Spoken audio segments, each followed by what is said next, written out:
Welcome to everyone.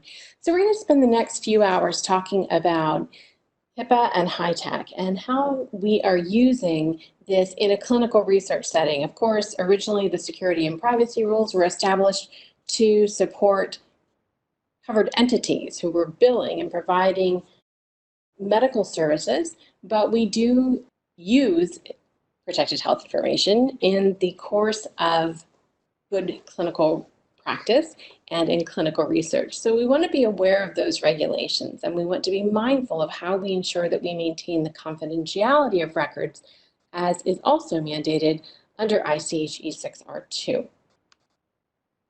So the content is looking at the privacy rules as it relates to clinical trials. It is not a legal advice by any means. We do have some links to the information on the Office of Civil Rights website, but making sure that you're working with your regulatory and legal group for any specific requirements in terms of your definition of whether you are a covered entity or a business associate, for example. And we'll talk more about those requirements as we go forward.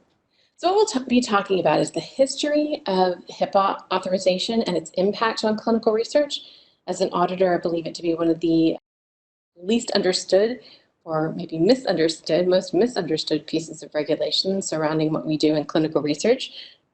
So we're going to look at key terminology and concepts that are specific to HIPAA authorization. We'll look at the covered entities' roles and responsibilities. We'll look at the enforcement rule for HIPAA, and we'll talk about the impact of the Omnibus HIPAA Rulemaking Act. So we have had some changes in HIPAA regulations over the last few years. And as we evolve in our industry, in healthcare, in our business relationships, we are also required to evolve in how we apply these regulatory requirements to protect individuals' health information. So how do we use HIPAA in clinical research? Back in 1996, the Health Insurance Portability and Accountability Act was brought online. So we're looking at portability and access of health benefits, preventing fraud and abuse in healthcare, and simplification of administrative tasks and responsibilities. So we had this thought about how do we use protected health information? How does it move? Right? At the time, it wasn't even really protected health information, so to speak. So the administrative simplification was trying to standardize electronic financial and administrative data transactions in healthcare, making sure that we could align ourselves with the national healthcare provider identifiers and standardizing employer identifiers.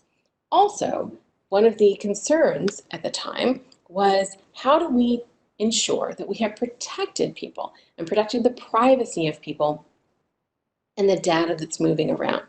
So the improvements in privacy and security of health information, we saw changes to and development of 45 CFR 160, 162, 164 that we will talk about. And these HIPAA regulations have a direct impact on researchers. So a brief chronology of the law, looking at HIPAA authorization requirements were passed, and Congress couldn't come to agreement, not surprising, right? And then the Department of Health and Human Services took over.